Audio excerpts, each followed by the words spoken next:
to announce today that Damac will be investing at least $20 billion over a very short period of time into the United States, and they may go double or even somewhat more than double that amount of money. It's a great thing, and I believe he will say that he's doing it because of the fact that he was very inspired by the election. They wouldn't do it without that election, I can tell you. A lot of people wouldn't. You saw last week where we have somebody who's going to go from $100 to $200 billion, and we have many other people, and we'll be bringing some of them out. Some of them like to do it somewhat more quietly, and some don't, and they feel so strongly about the country that they want to let people know about it. But it's an honor to have such a great investor investing in our country. The investment will support massive new data centers across the Midwest, the Sun Belt area, and also to keep America on the cutting edge of technology and artificial intelligence. He's very big into the data centers, and that's going to be a very hot item in the coming years, as you know, with AI. In particular, the first phase of the project will be in Texas, Arizona, Oklahoma, Louisiana, Ohio, Illinois, Michigan, and Indiana, those places. And Hussein, I'd love you to come up and say a few words. Thank you very much. Thank you. Thank you. Thank you, Mr. President. It's been amazing news for me and my family when he was elected in November. We've been waiting 4 years to increase our investments in U.S. to a very large amount of money. We are a company operating in more than 20 countries around the world. We have delivered more than 45,000 luxury units and another 45,000 in the pipeline. In data center, we are in 10 countries around the world, in Asia, Europe, and Middle East. And we're very, very excited now with his leadership and his open strategy and policy to encourage businesses to come to U.S. For the last 4 years, we've been waiting for this moment. And we're planning to invest $20 billion and even more than that if the opportunity in the market allow us. But at the moment, we're planning $20 billion in data center, catering for the AI and cloud business for the hyperscalers. Fantastic. Thank you, Mr. Great President. honor. Thank you very much. So nice. And that man knows what he's doing. He knows.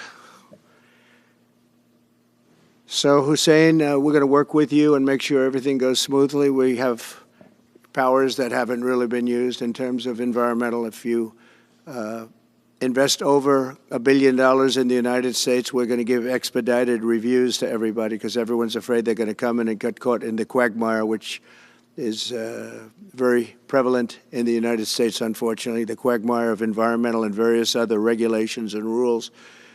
And I made it a point of telling people if you invest $1 billion or more, and we'll do this for people with far less too, but we guarantee it. We're going to move them quickly through the environmental process.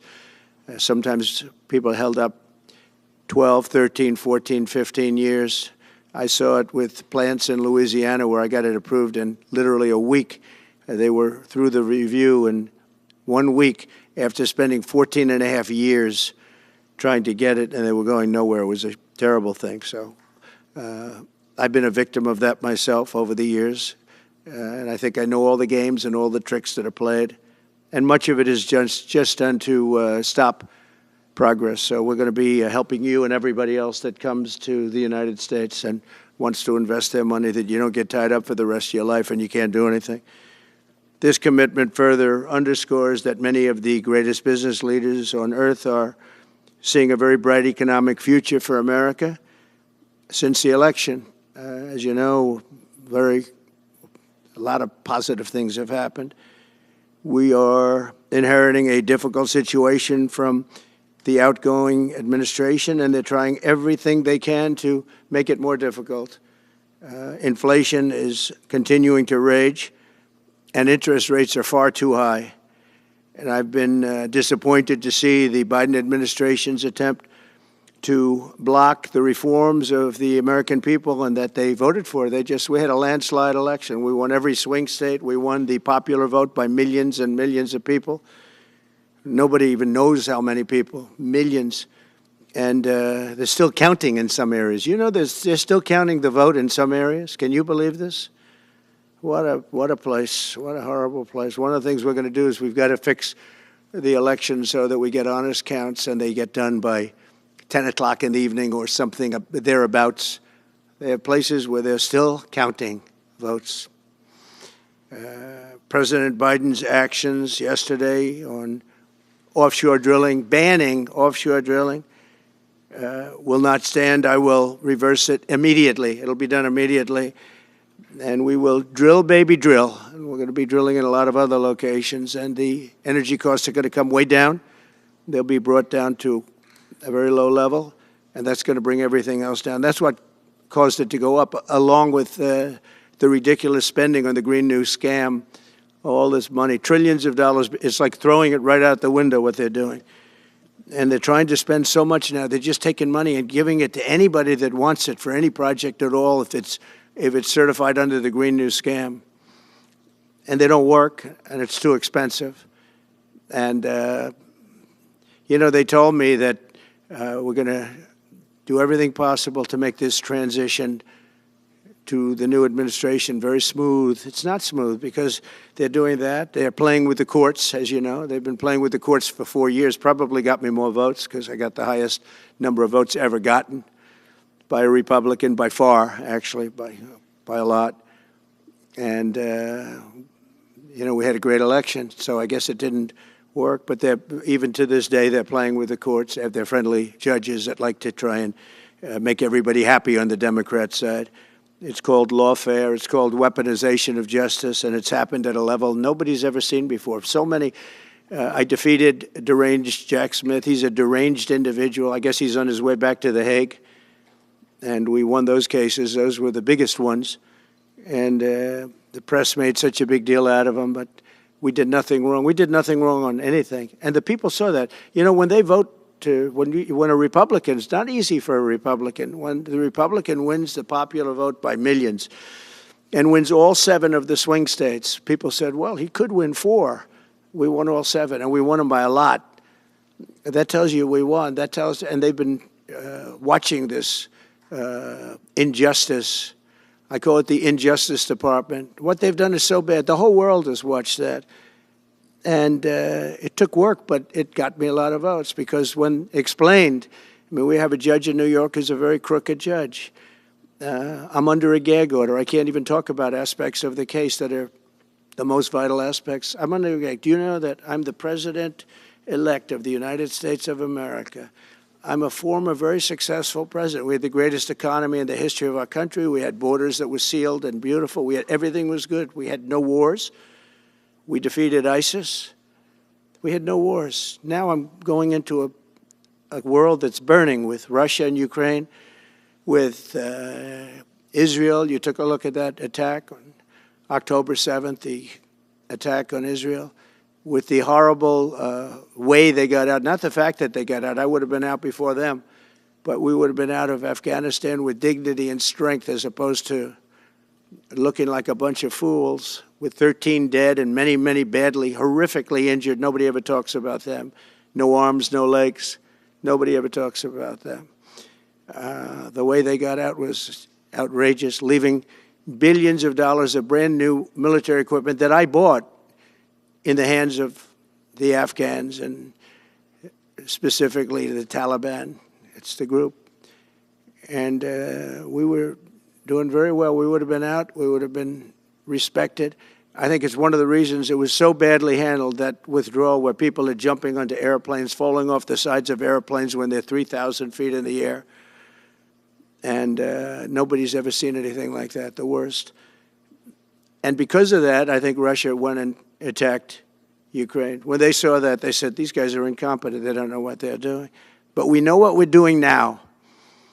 And that's going to all end. And we have a great military. I defeated ISIS, as you know. We were in no wars. I just finished a couple. And we got also our soldiers guarding Syria and Turkey. We were in the middle. We had 5,000 soldiers. They would have been gobbled up with 2 armies.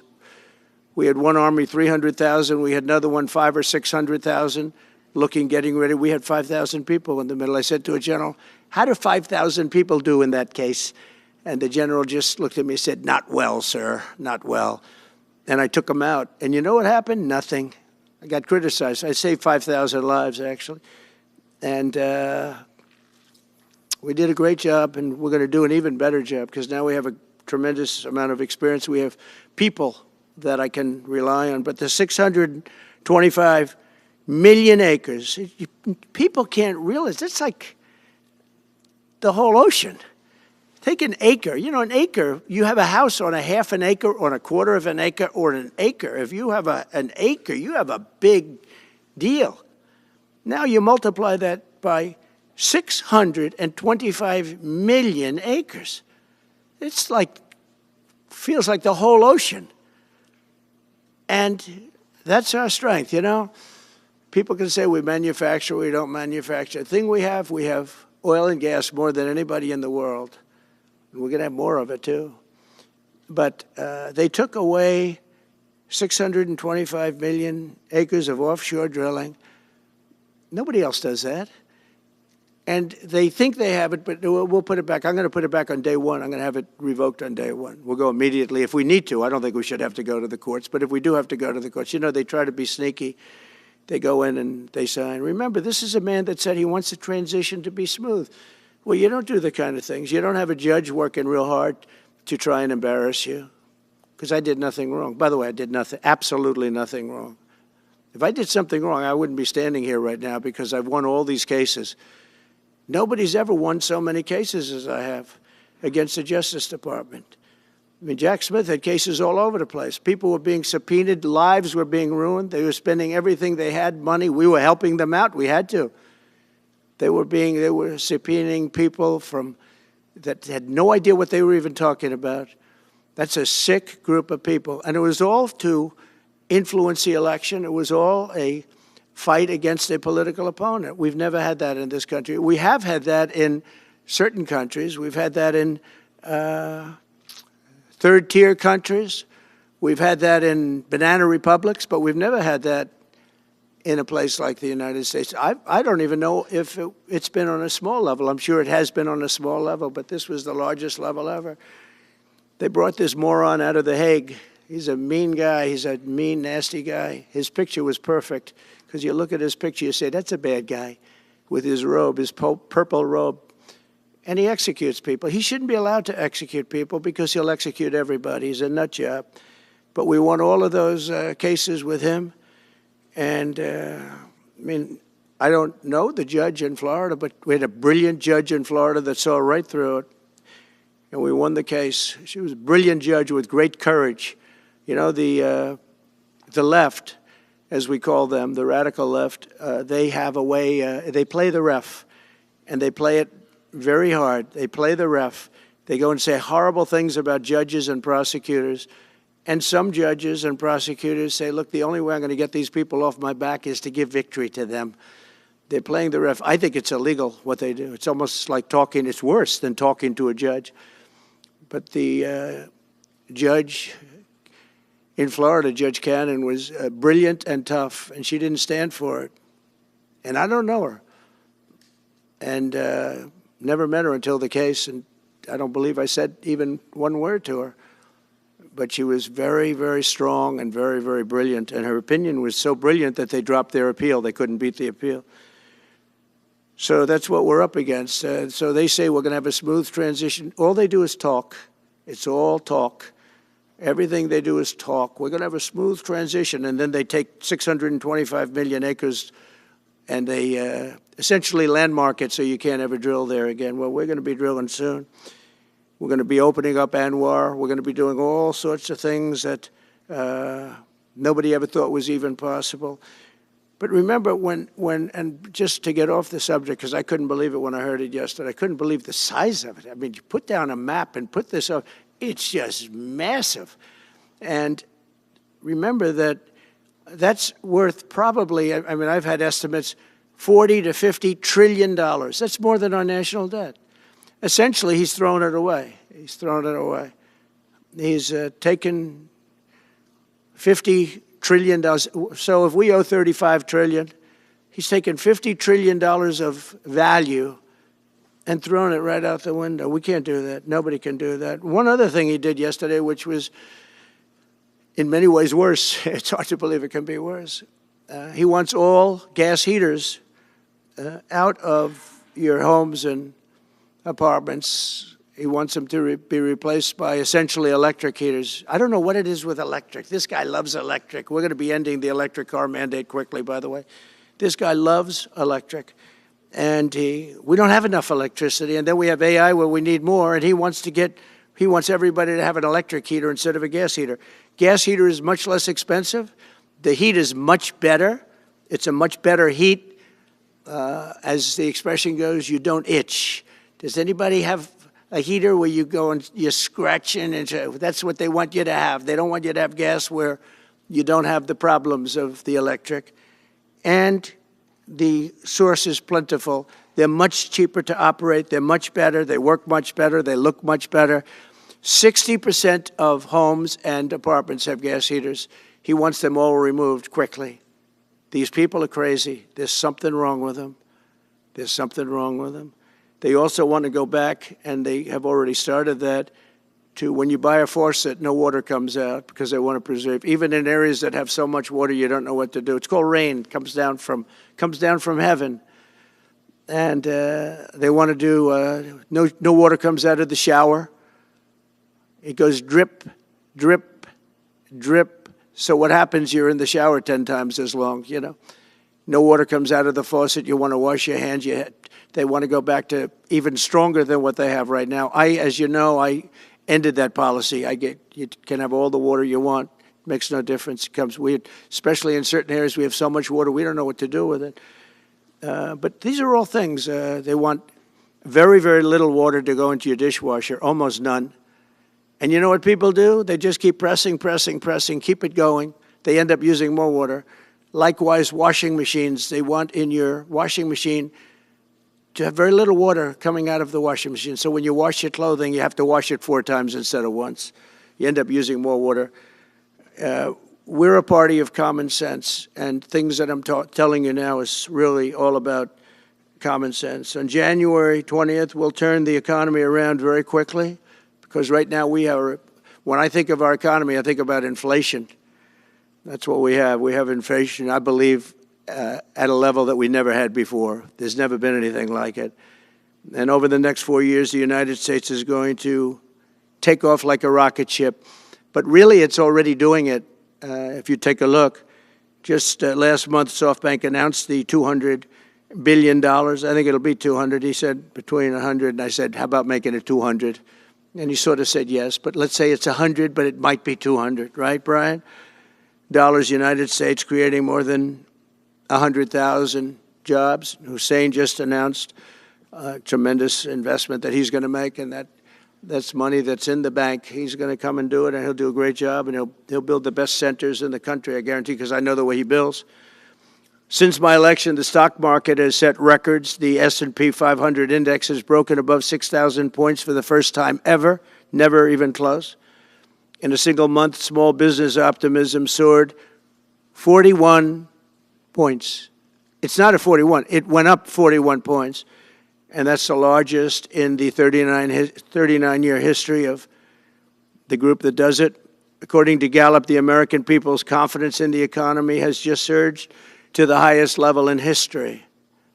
That's why I have a news conference like that. I take the greatest business leaders in the world. I say, hey, do you want to say you're going to invest the money?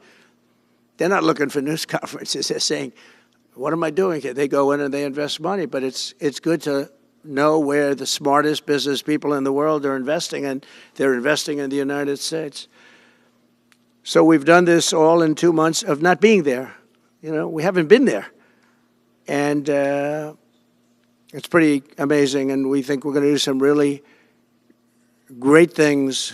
Really great things. We're being respected again all over the world. The Panama Canal is a disgrace, what took place at the Panama Canal. Jimmy Carter gave it to them for $1, and they were supposed to treat us well. I thought it was a terrible thing to do. You know, it's the most expensive structure ever built in the history of our country, relatively. It would be the equivalent of substantially over $1 trillion today. We lost 38,000 people. Think of it, 38,000 people, they died from malaria, mosquitoes. They were unable to stop the mosquitoes. They paid people 5 times more to take the job. Many of those people died. We gave it away for $1. But the deal was that, you know, they have to treat us fairly. They don't treat us fairly. They charge more for our ships than they charge for ships of other countries. They charge more for our Navy than they charge for navies of other countries. They laugh at us because they think we're stupid, but we're not stupid anymore. So the Panama Canal is under discussion with them right now. They violated every aspect of the agreement, and they've morally violated it also. And they want our help because it's leaking and not in good repair. And they want us to give $3 billion to help fix it. I said, well, why don't you get the money from China? Because China's basically taken it over. China's at both ends of the Panama Canal. China's running the Panama Canal. And they come to see this Biden, this guy who should never have been allowed even to run for president. Of course, she shouldn't have either, because that never happened. I had to be 2 people, not 1. But they want $3 billion to fix the Panama Canal that's run by China and makes a lot of money, China.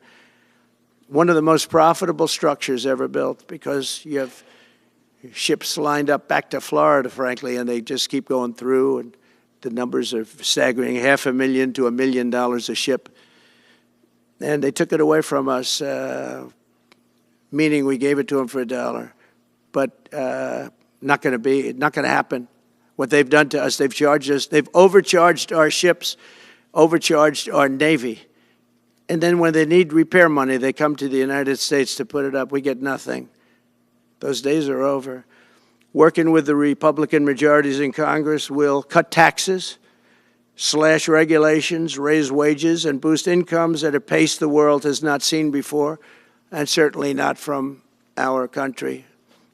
We had a big chunk of it for the first 3 years prior to COVID coming in my administration. We had the greatest economy in history. We cut the most regulations in the history of our country, and I did that all in 4 years.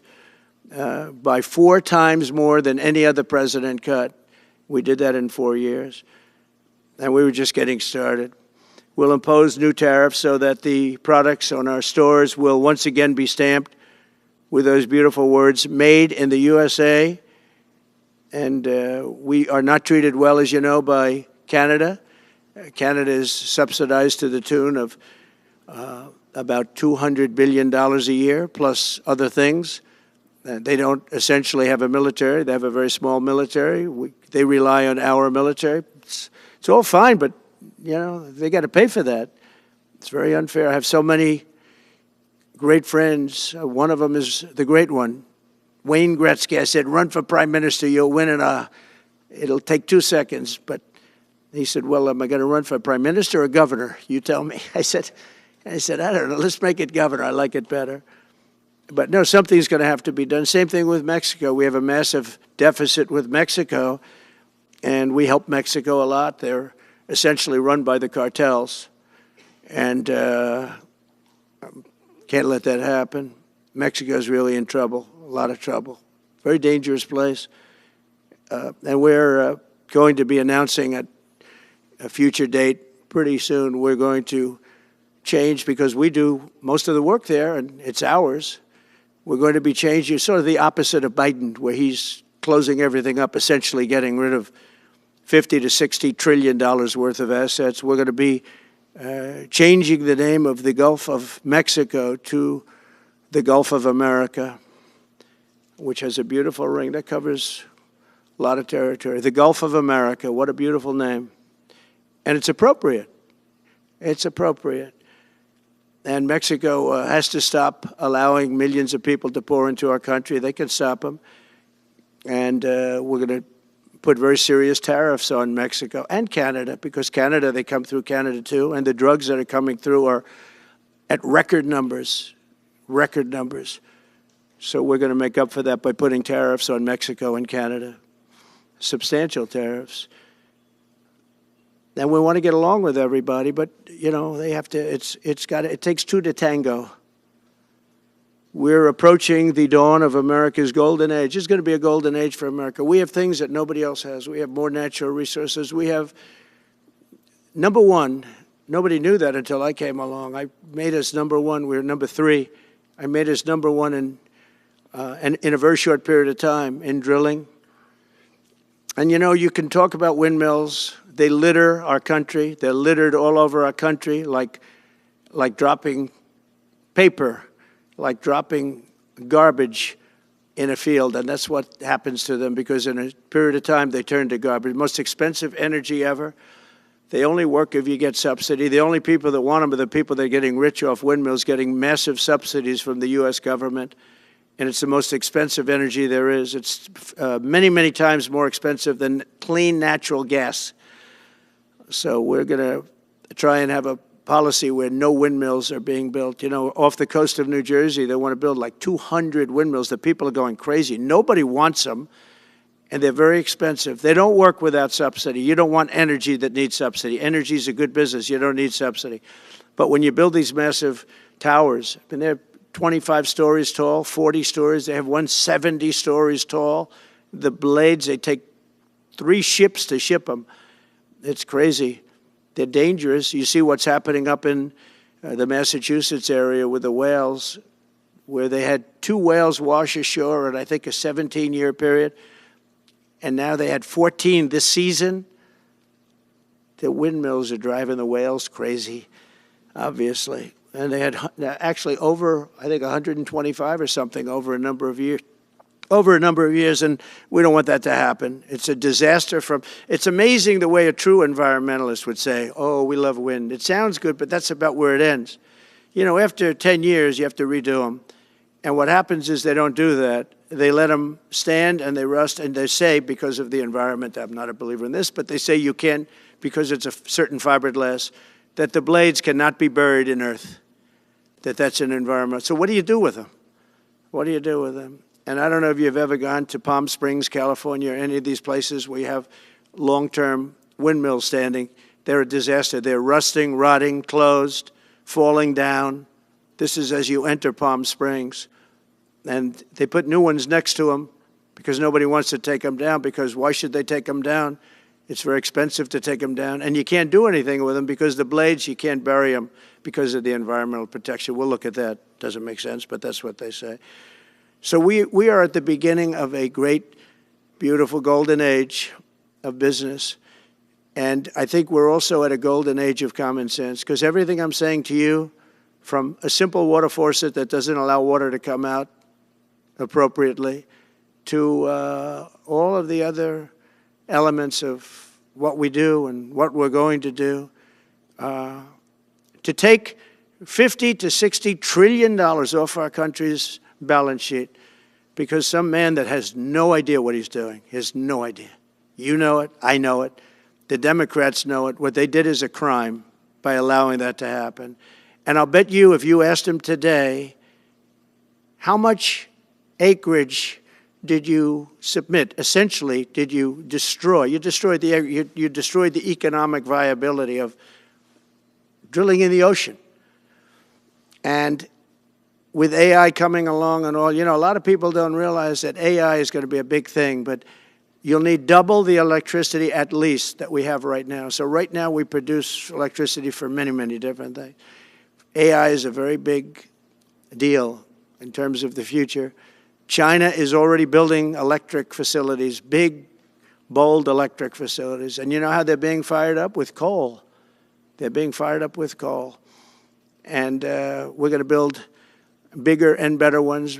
People like Hussein that are doing the same thing as he is. I'll bet they don't do it as well because I know how he does it, but they're doing a lot of things. The problem is they can't get their permits because I say build the plant with the building. So with the structure, build the plant, because if you go into grid, the grids are old. So they said, that's a great idea. In other words, build your electric facility alongside of your plant. And you could have extra output if you want, because once you build it, you can make it larger pretty inexpensively. You could have extra output, which you'll sell to the public, but build it with the plant, and people are loving that idea. So we're going to have a lot of fun making America great again, and it's going to happen, I think, very, very quickly. It's already happened. So I would say this, and this has been pretty openly reported by the news. There's never been anything like what's happened in the list. Since we won the election, a couple of months, since we won the election, the whole perception of the whole world is different. People from other countries have called me. They said, thank you, thank you. The perception of the whole world is different. We're going to have to settle some big problems that are going on right now. We're going to have to settle up with Russia, Ukraine. That's a disaster. I look at numbers every week, the number of people being killed in that war. People don't know, mostly soldiers now. But the towns have been obliterated. This was a Biden fiasco that that should have never happened. If we had a real president, if we had a president that knew what he was doing, Russia would have never, ever gone in. But they did go in, and we have a mess. The cities are all blown up. The people have largely left. And the soldiers are killing each other at levels that haven't been seen since the Second World War. So we'll have to get that one straightened out, too. That's a tough one. Much tougher than it would have been before it started, I can tell you that. A deal could have been made just by an average deal maker. Deal could have been made on that. So thank you all for coming. We'll take a couple of questions. Yeah. Go ahead, please. President, thank you. Wanted to touch on the world on fire that you mentioned, but let's start, if we could, with your references to Greenland and the Panama Canal, so forth. Can you assure the world that as you try to get control of these areas, you are not going to use military or economic coercion? No. And can you tell us a little bit about what your plan is? Are you going to negotiate a new treaty? Are you going to ask the Canadians to hold a vote? What is the strategy? Yeah, I can't assure you, you're talking about Panama and Greenland. No, I can't assure you on either of those two. But I can say this, we need them for economic security. The Panama Canal was built for our military. I'm not going to commit to that now. It might be that you'll have to do something. Look, the Panama Canal is vital to our country. It's being operated by China. China. And we gave the Panama Canal to Panama. We didn't give it to China. And they've abused it. They've abused that gift. It should have never been made, by the way. Giving the Panama Canal is why Jimmy Carter lost the election, in my opinion, more so maybe than the hostages. The hostages were a big deal. But if you remember, and nobody wants to talk about the Panama Canal now because, you know, it's inappropriate, I guess, but because it's a bad part of the Carter legacy. But he was a good man. Look, he was a good man. I knew him a little bit, and he was a very fine person, but that was a big mistake. Giving the Panama Canal to Panama was a very big mistake. We lost 38,000 people. It cost us the equivalent of $1 trillion, maybe more than that. Probably the most expensive, they say it was the most expensive structure, if we call it a structure, which I guess you can, ever built. And giving that away was a horrible thing. And I believe that's why Jimmy Carter lost the election, even more so than the hostages. Those two things. If I could just follow up on Ukraine and Iran, the two negotiations you'll be heading into. On Ukraine, you said just before it's a lot more complicated now. Much more complicated. Do you believe... Because it would have never started. Right, but it has started. Well, not only started, the cities are largely knocked down. So you've got what you've got. At this point, to hold on to leverage in dealing with President Putin, would you make a commitment to the Ukrainians that you will keep supporting them during the negotiations? Well, I wouldn't tell you if that were the case. Would you make a commitment to provide a security guarantee if they do enter into an armistice or a ceasefire along the lines that the French and the Germans? So, you know, a big part of the problem was Russia for many, many years, long before Putin said you could never have NATO involved with Ukraine. Now, they've said that. That's been like written in stone. And somewhere along the line, Biden said, no, they should be able to join NATO. Well, then Russia has somebody right on their doorstep, and I could understand their feeling about that. But there were a lot of mistakes made in that negotiation. And when I heard the way that Biden was negotiating, I said, you're going to end up in a war. And it turned out to be a very bad war. And it could escalate. That war could escalate to be much worse than it is right now. They can never join NATO. Well, my view is that it was always understood. In fact, I believe that they had a deal, and then Biden broke it. They had a deal which would have been a satisfactory deal to Ukraine and everybody else, but that Biden said, no, you have to be able to join NATO. And that's always been, and nobody knows more about NATO than I. You know, years ago when I first started this, I didn't know too much about NATO, but I got it right anyway. I said they're taking advantage. I'm the one that got, and the Secretary General was here, as you know, 2 weeks ago, saying that if it weren't for me, NATO wouldn't even exist right now, because I raised from countries that weren't paying their bills. At that time, 28 countries, 20 of them were not paying their bills, 21 to be exact. They weren't paying. Or they were paying a very small portion. And I raised over $680 billion, that was the number he gave, by saying, if you don't pay, we're not going to protect you. And as soon as I said that, the money came pouring in. But Obama could have said it. Other people could have said it. Bush could have said it. Nobody said it but me. I took a lot of heat. They said, oh, that's a threatening statement. Well, they weren't paying their bills. I said, we're not going to protect you if you're not paying the bills. So in a true sense, I saved NATO, but NATO's taken advantage of us. And one of the problems that I have, and I've said it openly, I said it to President Zelensky, Europe is in for a tiny fraction of the money that we're in. Now, whether you like that situation or not, Europe is much more affected than the United States. We have a thing called the ocean in between us, right? Why are we in for billions and billions of dollars more money than Europe? And, you know, they're a similar size, a little smaller, but they're a similar size economy as the United States when you add them up. And yet Europe is in for a small fraction of the number the United States is in. Now, Biden could have called them up during the term. That's what I did. I said, you have to pay your bills. And they all, one stood up. I won't say who. You'll probably have it because the papers, the media hated to report on it. But a prime minister stood up from a country, you know, a famous meeting of 28 nations with no press, no anybody in the room. He stood up. He says, does that mean if we don't pay our bill, and at that point it was 2%, it should be 5%. It should be 5%, not 2%. But at that point it was 2%. But many people didn't pay. Some people didn't pay anything. But many people were way, including Germany. Germany was at less than 1%.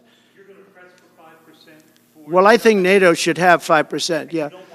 Well, you can't do it at 2%. I mean, at 2%, every country, if you're going to have a country in a regular military, you're at 4%. I think they should be, you know, they're in dangerous territory. I think it should be, they can all afford it, but they should be at 5%, not 2%. I'm the one that got them to pay 2%. But a gentleman stood up, a prime minister stood up, and he said to me, sir, could I ask you a question? You're saying we have to pay our bills. If we don't pay our bills, will the United States protect us from Russia? I said, if you don't pay, you mean you're delinquent? He said, yes. He said, if you're delinquent, we will not protect you. I took a lot of heat. Although it was somewhat closed door, I took a lot of heat from the media. And you know what happened? The money started pouring in. That's why NATO has money. And the Secretary General said it was the most incredible thing he had ever seen in a negotiation. Now, if I would have said, yes, we will, nobody would have paid. If I would have loved to say, yes, we'll protect you even if you don't pay. But that's not the way life works. Mr. President, two questions related to each other. First, you said on your first day of office you're going to pardon January 6th defendants. Are you planning to pardon those who were charged with violent offenses? Well, we're looking at it, and we have other people in there. And as you see, I guess 24 or 28 people came now from the FBI. That came out very quietly. Nobody reported it, but they had people in some form related to the FBI. They had 4 or 5 people that were strongly related to the FBI. We have to find out about that. We have to find out about Hezbollah. We have to find out about who exactly was in that whole thing, because people that did some bad things were not prosecuted. You know, I see it all the time, and you see it too. People that were doing some bad things weren't prosecuted, and people that didn't even walk into the building are in jail right now. So we'll be looking at the whole thing, but I'll be making major pardons. Yes, please. Sorry, just one more follow-up. Good afternoon, Mr. President. Please. On Jack Smith's report. Good afternoon, Mr. President. It's good to see you again. 2 questions about Syria and the ongoing war in Gaza. About Syria, the Pentagon disclosed last month the U.S. has some 2,000 troops in Syria. That's almost double the number initially we were told of 900. Will you keep that troop capacity the same upon taking over? Well, I won't tell you that because that's part of a military strategy, but I will say it was Turkey. Turkey's been after that country in different names and different forms and shapes for 2,000 years. Those people that went in are from Turkey. And President Erdogan is a friend of mine. He's a guy I like, respect. I think he respects me also. He's the one that didn't go after certain people after I requested that he not. You know who I'm talking about, the Kurds. I don't know how long that's going to, because they're natural enemies. They hate each other. But he didn't do that yet, and he didn't do it in the past also. He started, and I said, please don't do that, and he didn't do it. So, but if you look at what happened with Syria, Russia was weakened, Iran was weakened, and he's a very smart guy. And he sent his people in there through different forms and different names, and they went in and they took over, and that's the way it is. I'm sorry, I don't mean to interrupt you. Do you have concerns about HTS taking control of By the way, I Syria at this have point? the envoy here. Is that in the back? It is. Standing with my son, Eric, is Steve Witkoff, who's just got back from the Middle East, and he's done a fantastic job. He's a great deal maker. I said, what we need there is a deal maker, because nobody makes a deal. We have people that understand where the rivers are and where the meets and bounds are, but they can't talk. They can't make deals. Steve's done a great job. I just want to thank you, Steve. You've been working endlessly for months, and he's working specifically on the hostages, trying to get them back. Well, that was my second question. Is Hamas Steve, come up for a second. Maybe you might want to say a couple of words. Sir, I didn't- Hamas released another hostage. I didn't know Steve was going to be here, actually.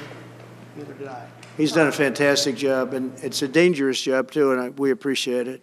He didn't know about this kind of danger and the other deal-making he does. Now he sees a lot of big danger. Come on up, Steve. Mr. President, can I ask you a second part of that? Hamas Yeah, released just one another second, hostage please. video. I'm going to give you a little report on the hostages, if I can. Steve? Thank you very much.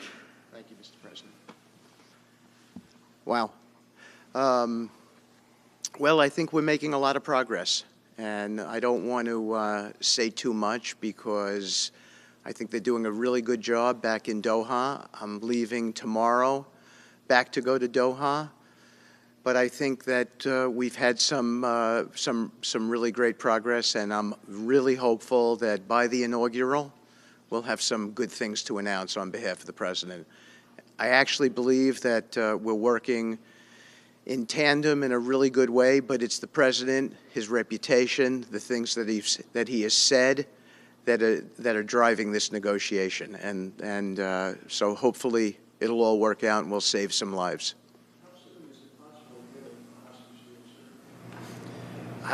I believe we've been on the verge of it. I don't want to discuss sort of what's delayed it. There's no point to be negative in any way. But I think it's the President, his stature, what he said he expects, the red lines he's put out there, that's driving this negotiation. I'm going back probably either this evening or tomorrow night. Are you confident there'll be a deal before January 20th, or is that something that's likely to happen? If there's a deal even at all, and we've been hearing this now for the better part of... I know. I would say... They better be. Right. I would say that the President is exasperated. I don't want to talk for him, but look, I don't know anyone who delegates better than President Trump. He gives us a lot of authority to speak on his behalf, and he exhorts us to speak emphatically. And emphatically means you better get it, you better do this, because the alternative... Do you think they're waiting for President Trump to take office? No, I think they heard him loud and clear. Better get done by the inaugural. But when you say all hell will Before be I paid, take or office. all hell must be paid if they right. don't release the You know what that hostages. means, don't you? Well- Do I have to define it for you? Look, all No, I know hell you're not will gonna break out. telegraph If what- those hostages aren't back, I don't want to hurt your negotiation. If they're not back by the time I get into office, all hell will break out in the Middle East. Can you elaborate? And it will not be good for Hamas, and it will not be good, frankly, for anyone. All hell will break out. I don't have to say anymore, but that's what it is. And they should have given them back a long time. They should have never taken them. There should have never been the attack of October 7th. People forget that. But there was, and many people are killed. They're no longer hostages. I have people from Israel and others calling, begging me to get, we had also people there from the United States, just so you know. They're holding some so-called hostages from the U.S. But I've had mothers come to me and fathers crying, Can I get the body of their son back? Can I get the body of their daughter back? That beautiful girl where they threw her in the car, pulled her by her ponytail and threw her in the car like she was a sack of potatoes. I said, what happened to her? Sir, she's dead. Like a 19, 20-year-old beautiful girl. And the way they treated her. And I just say it this very simply. Steve's got a job to do. He's a great guy, great negotiator, great person. They respect him over there already. It's what we needed over there. We have people that know everything about the Middle East, but they can't speak properly. They don't know. He's a great negotiator. That's what I needed. I could have sent that gentleman right over there, Hussein. He's a great negotiator. There are people, they're rare. Great negotiators are very rare, like a great surgeon. But we have the right person. But I tell this, I don't want to hurt the negotiation. If the deal isn't done before I take office, which is now going to be 2 weeks, all hell will break out in the Middle East. Okay? Thank you, Mr. Thank you. President. You've done a great job. Thank you. Mr. President, more than 140 police officers were injured by rioters on January 6th. Will you pardon anyone who attacked a police officer? Well, you know, the only one that was killed was a beautiful young lady named Ashley Babbitt. She was killed, and there was actually somebody else that was killed, also a MAGA person, but people don't give it 100% credibility. I'm going to find out about it, and we're going to find out. But Ashley Babbitt was killed. She was shot. She had never been shot. She was shot for no reason whatsoever. In fact, they say that she was trying to hold back the crowd, and the crowd was made up of a lot of different people, so we'll see. But I will tell you this, the person that was killed was Ashley Babbitt. The other thing is, when they talk, you know, there was never charges of insurrection or anything like that. But if there were, this would be the only insurrection in history where people went in as insurrectionists with not one gun, okay? And let me tell you, the people that you're talking about have a lot of guns in their home for hunting and for shooting and for entertainment, a lot of good reasons. But there wasn't one gun that they found. And why didn't they find the bomber, the pipe bomber? You know, they know who the pipe bomber is. The FBI knows who it is. The status of the FBI has gone down so far, and the status of the DOJ, or as I call it, the Department of Justice, it's the Department of Injustice. It's being laughed at all over the world. And hopefully with Pam Bondi and with Kash Patel and with other people that we're putting in, that will all come back. If you do a poll in the FBI, I guarantee I'm at like 90% with the agents of the FBI, but they have hurt that incredible place. Law enforcement, I mean, you think of the FBI, they raided this house. By the way, they could have told me, could I see this? I would have given them, I actually told them, come in anytime you want. You can see anything. They raided the house, and the case was dismissed. And now I'm in litigation. I'm suing them for doing that. And I feel so badly doing it. I'm the President of the United States, and I'm suing the United States. But I'm suing them for other things, too. The FBI has gone so, its reputation has been so horribly hurt. Between Comey, who is the worst, and all of the others, what's happened to the FBI is, and we're going to make it great again. We're going to make the FBI great again. We're going to make the Department of Justice fair and strong, but fair again, because all they did was attack me because I'm their political opponent, and that includes with local judges like Marshawn. You ought to find out. Ask them, why do I have a gag order where I'm not allowed to speak? Think of it. I'm the President of the United States, and I'm not allowed to speak. Why? Because if I did speak, people would understand the scam. It's a scam. And we have very dishonest judges, and New York judges are very bad. We had one that valued this house at $18 million because it was good for their case. He actually valued that chandelier is worth more than $18 million. He valued this house as $18 million. And we have another one who was so nasty, so horrible, such a brute, most vicious, vile person. These are New York judges. But we've won most of the cases, so we're very happy about that. Please. Back on Greenland, your position is clear, but have you directed your staff to take a specific specific actions to draw plans? And can you elaborate again? You didn't rule out military coercion. Well, we need Greenland for national security purposes. I've been told that for a long time, long before I even ran. I mean, people have been talking about it for a long time. You have approximately 45,000 people there. People really don't even know if Denmark has any legal right to it. But if they do, they should give it up because we need it for national security. That's for the free world. I'm talking about protecting the free world. You look at, you don't even need binoculars. You look outside, you have China ships all over the place.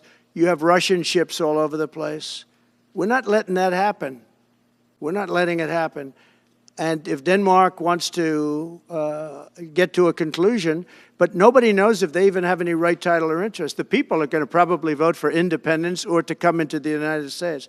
But if they did do that, then I would tariff Denmark at a very high level. Have you asked your staff to draw plans for acquisition? I mean, are you actively No, we're pursuing not at that stage, but we have people. I haven't even entered office yet. Secondly, sir, Elon Musk has drawn some criticism and a lot of attention for some of his actions and provocative statements about foreign affairs, including in Europe. Your reaction to that, is that appropriate for... You mean where he likes people that tended to be conservative? I don't know the people. I could say Elon's doing a good job, very smart guy. I don't know the people you're talking about. He was, I know he said some negative things about a couple of people that are running for office, but that's not so unusual. Yes, please. I wanted to ask you about Ukraine and Putin. How soon do you anticipate going to meet with Putin to discuss the Ukraine situation? Well, I can't tell you that, but I know that Putin would like to meet. I don't think it's appropriate that I meet until after the 20th, which I hate, because, you know, every day people are being, many young people are being killed, soldiers. You know, the land is very flat, and hundreds of thousands of soldiers from each, many hundreds of thousands from each side are dead, and they're laying in fields all over the place. Nobody to even collect. There's landmines all over. It's a disaster. But it's very flat. It's great. It's farmland, and it's very flat. And the only thing that stops a bullet is the human body. And the human body is stopping a lot of bullets. Within the first 3 to 6 months? I hope to have 6 months. First 3 to 6 months. No, I hope long before 6 months. Look, Russia's losing a lot of young people, and so is Ukraine. And it should have never been started. That's a war that should have never happened. I guarantee you, if I were president, that war would have never happened. Who would you like to nominate to replace Michael Barr as vice chair of the military? I'll be announcing somebody. Mr. President, if we were to work under the assumption that you're serious about making Canada 51st state of the United States, the leader of the Conservative Party in Canada said, under no circumstance will it ever be the 51st state. Maybe he won't win, but maybe he will. I don't care. You had suggested. Listen, I don't care what he says. But Sir, real fast, you said you were considering military force to acquire Panama and Greenland. Are you also considering military force to annex and acquire Canada? No, economic force, because Canada and the United States, that would really be something.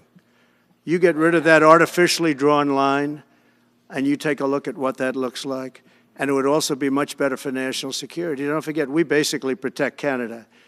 But here's the problem with Canada. So many friends up there. I love the Canadian people. They're great. But we're spending hundreds of billions a year to protect it. We're spending hundreds of billions a year to take care of Canada. We lose in trade deficits. We're losing massive. We don't need their cars. You know, they make 20% of our cars. We don't need that. I'd rather make them in Detroit. We don't need the cars. We don't need their lumber. We have massive fields of lumber. We don't need their lumber. We have to unrestrict them because stupid people put, you know, restrictions on, but I can do that with an executive order. We don't need anything they have. We don't need their dairy products. We have more than they have. We don't need anything. So why are we losing $200 billion a year and more to protect Canada? And I said that to, as I called him, Governor Trudeau. I said, listen, what would happen if we didn't subsidize you, if we didn't, because we give them a lot of money. We help them. As an example, we're buying icebreakers, and Canada wants to join us in the buying of icebreakers. I said, you know, we don't really want to have a partner in the buying of icebreakers. We don't need a partner. But No right. Nope. No right. Here's what we have. We have a right not to help them with their financial difficulties because we owe $36 trillion too. We're going to start knocking it out pretty fast, but we're going to be able to do it because of energy and other things. But no right. No right. But why are we supporting a country, 200 billion plus a year? Our military is at their disposal. All of these other things, they should be a state. That's why I told Trudeau when he came down, I said, what would happen if we didn't do it? He said Canada would dissolve. Canada wouldn't be able to function if we didn't take their 20% of our car market. You know, again, they send us hundreds of thousands of cars. They make a lot of money with that. They send us a lot of other things that we don't need. We don't need their cars, and we don't need the other products. We don't need their milk. We got a lot of milk. We got a lot of everything. And we don't need any of it. So I said to him, well, why are we doing it? He said, I don't really know. He was unable to answer the question. But I can answer it. We're doing it because of habit. And we're doing it because we like our neighbors. And we've been good neighbors. But we can't do it forever. And it's a tremendous amount of money. And why should we have a $200 billion deficit and add on to that many, many other things that we give them in terms of subsidy? And I said, that's okay to have if you're a state. But if you're another country, we don't want to have it. We're not going to have it with European Union either. European Union, we have a trade deficit of $350 billion. They don't take our cars. They don't take our farm product. They don't take anything. And so we're not going to have it with them either. Brian, go ahead. Yes. Happy New Year, by the way. Thank you. We have some breaking news. You may not be aware of this, but it looks like Canon has blocked the DOJ from releasing the Smith's report until further court proceedings. Get your thoughts on that. Wow, that's a big story. Yeah. So if I get it right, the fake witch hunt started by the DOJ having to do with books and records, and Biden had many more, and he wasn't protected by the Presidential Records Act, I was. But all of that fake stuff that took the lives of people, I mean, literally destroyed people. People are destroyed because of what they did. Destroyed. But we got to be president. But Biden did it for 40 years. He did it when he was a senator. That was illegal. And they ruled it was illegal. How about that? They said, it's illegal, but he's unfit to stand trial. So he can stand and be president of the United States, but the prosecutor found that he's unfit for trial. I was going to use that as a major talking point, but I never got to use it because all of a sudden I had a new candidate who was also sort of unfit to stand trial, right? But so what you're saying is that the judge just blocked the, so Cannon was thrown off the case. They dropped their appeal because he had no case. They dropped all of that, the lawsuits against us. They lost the lawsuit. So this is deranged Jack Smith.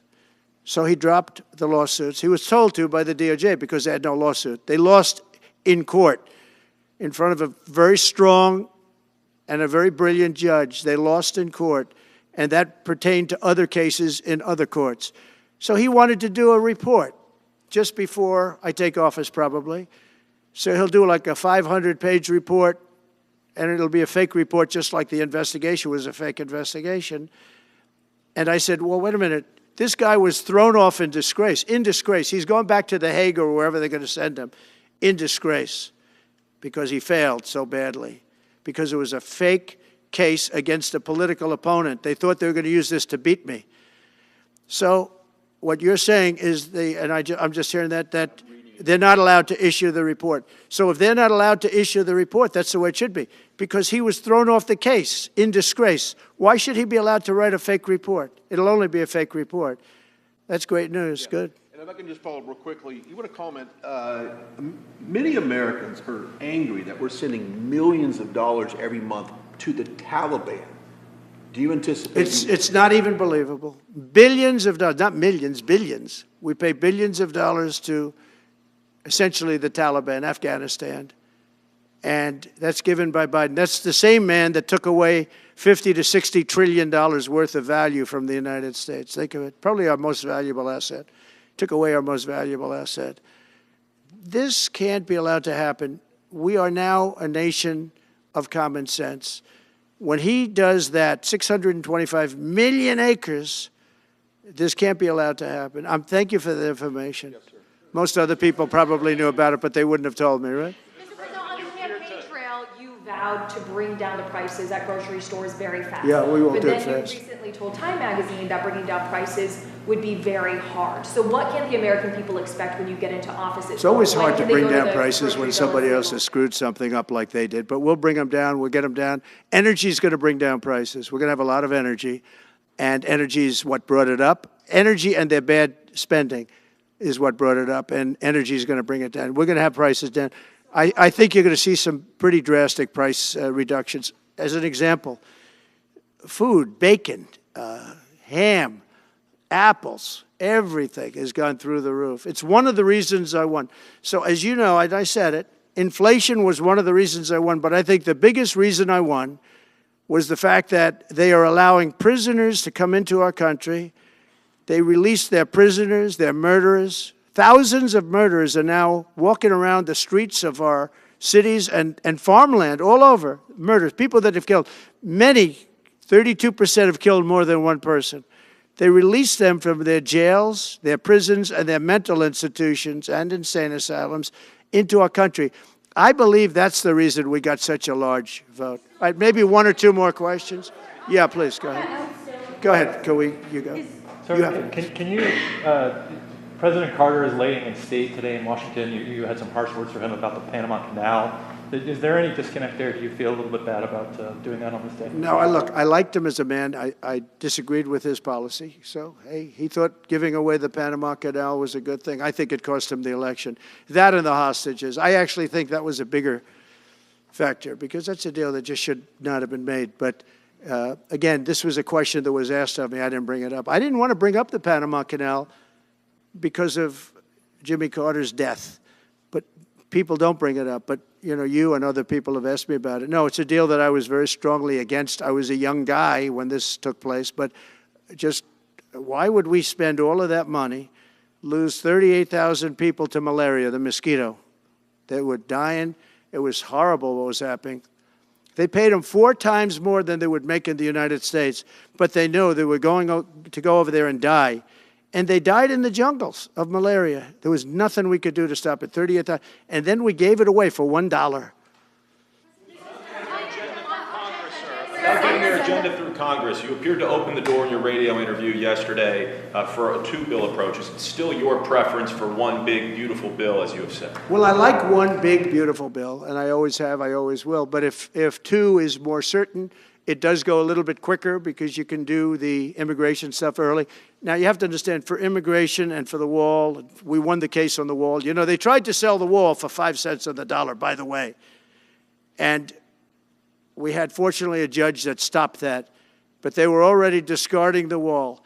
And 5 cents on the dollar. And you know what they were doing? They were calling us up and saying, we'll sell it back to you at 200 cents. In other words, double what we paid for it. So they were going to buy it from this guy for 5 cents on the dollar. They were making deals. And fortunately, we had a very smart judge that stopped it cold. I think he called for an investigation, too, and he should. But think of it. They were selling the wall that was exactly the wall that the Border Patrol wanted. That was designed by them.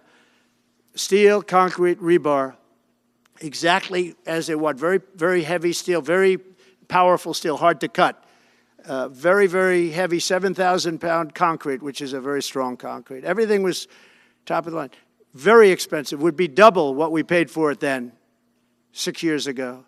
But let me just tell you, they were selling it for 5 cents on the dollar to people, and those people were calling us, asking us to pay them 200 cents because it's a good deal because we can have it immediately. And you know what immediately is? Just leave it in place. No, the papers haven't written that, though. That deal is like all the other things that these people do. These people either hate our country or they're very stupid. And I don't believe they're stupid because nobody can cheat on elections like they cheat and be stupid. They either hate our country or they're stupid. So remember what I said because nobody wants to report it. They were selling the wall for 5 cents on the dollar. and trying to resell it back to us for 200 cents or less, but for 200 cents on the dollar. That's a nice return. They announced that it will stop putting fact checks on posts on its website. And Meta said today it would stop putting fact checks on its website and instead allow community to fact check. Well, I watched their news conference, and I thought it was a very good news conference. I think they've come a long way. Meta, Facebook. I think they've come a long way. I watched it. The man was very impressive. I watched it. Actually, I watched it on Fox. I'm not allowed to say that. Say it? Do you think he's directly responding to the threats that you have made to him in the past? With Probably. Yeah, probably. The last time you were here, you were asked a question about the U.S. possibly launching a preemptive strike on Iran. You said you wouldn't answer that question. On who? Obviously, on Iran. The U.S. launching a preemptive strike on Iran's nuclear facilities. And I said, I don't talk about it. It's a military strategy. But it is a legitimate question. It's not really, because only a stupid person would answer it. Look, it's a military strategy, and I'm not answering your questions on military strategy. All right, one more. Brian, go ahead. Brian. Could you give us a preview of what you might be talking to leaders of Congress who are expected to come here in the next couple of days? And you've got a very supportive Congress behind you. They're great. So we have a wonderful Republican Congress. We have a leader that I have a lot of confidence in. I think he's going to be, hopefully, a great leader, a great speaker. And we have a leader, by the way, in the Senate I think has been great. John Thune has been doing a fantastic job. But it goes through the House first. And the question is whether or not we do the two bills or one bill. And, you know, look, I can live either way. I like the idea of the one big bill, but I can live either way. But they'll be coming down. The senators also will be coming down. And then ultimately we'll be meeting in the White House in a few weeks. But right now this is the winter season. You know, they sort of call this the winter White House. It was built, I don't know if you know this, Marjorie Meriwether Post and E.F. Hutton built this. It was the greatest of all the estates in our country. And I saved it, and I got a lot of credit for saving it. Most of these big, great houses have been knocked down in Palm Beach, just about all of them, actually. And they, you know, you'd build 10 mansions on one site, but we saved it. But this was built as the Southern White House, and she gave it to the government. And, by the way, Jimmy Carter gave it back. He said it's too expensive for the United States. So I didn't realize that. Real quick, I was just told. Actually, Jimmy Carter, Nixon was through Watergate. He came down. Nixon came here once. And he thought it was incredible, but he had a thing called Watergate, if anybody remembers that. And so he had other things on his mind, to put it mildly. And Jimmy Carter felt that it was too extravagant for the country. So fortunately for me, he gave it back to the foundation, and I bought it from the foundation. On reconciliation, some Republicans saying in trade for a massive bill that you and they share the interest in, they want to see big spending cuts. Do you agree with that? And what well, I'm okay with spending cuts. I like spending cuts. Just, I'm on the record for spending cuts. And the debt ceiling was given to us. It shouldn't have been, but it was put in our lap. And what I want in terms of debt ceiling isn't the ceiling. I just don't want to see a default. That's all I want. I never talked about spending more money necessarily than all I want to see is no default. Because nobody knows what would happen if there was a default. It could be 1929, and it could be nothing.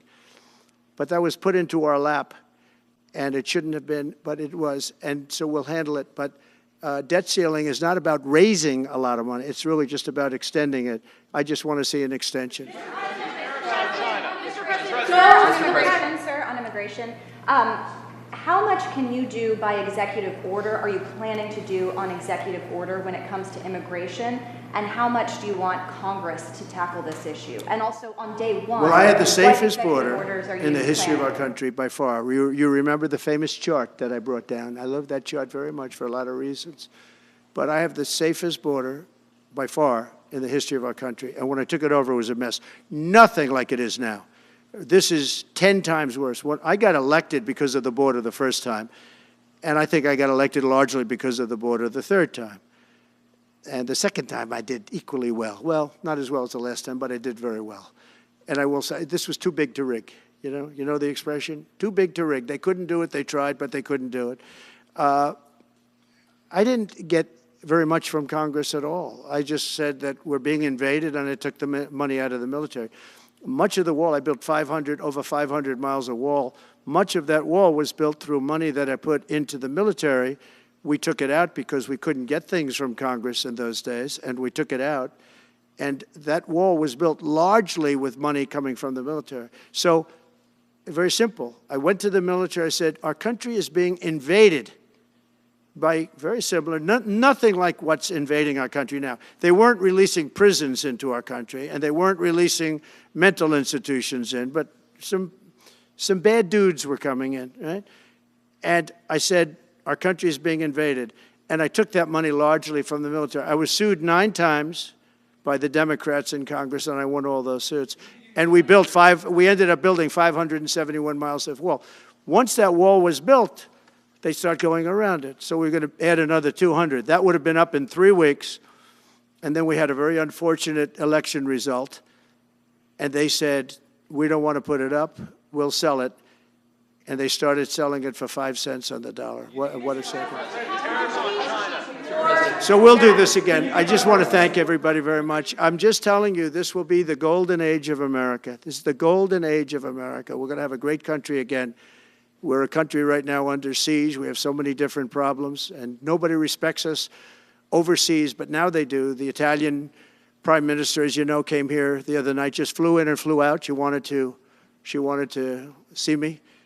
And great respect is being shown. When I went to the cathedral in France, great respect was shown by the prime minister, the president, by everybody. France was, and by the way, I have to say they did a great job in the cathedral.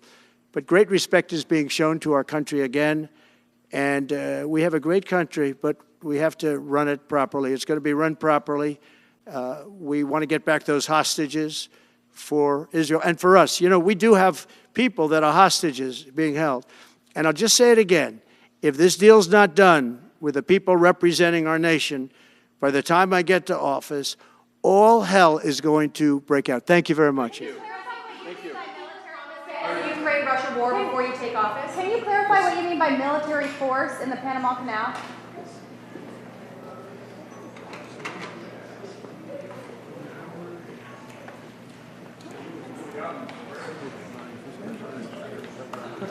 There's no one.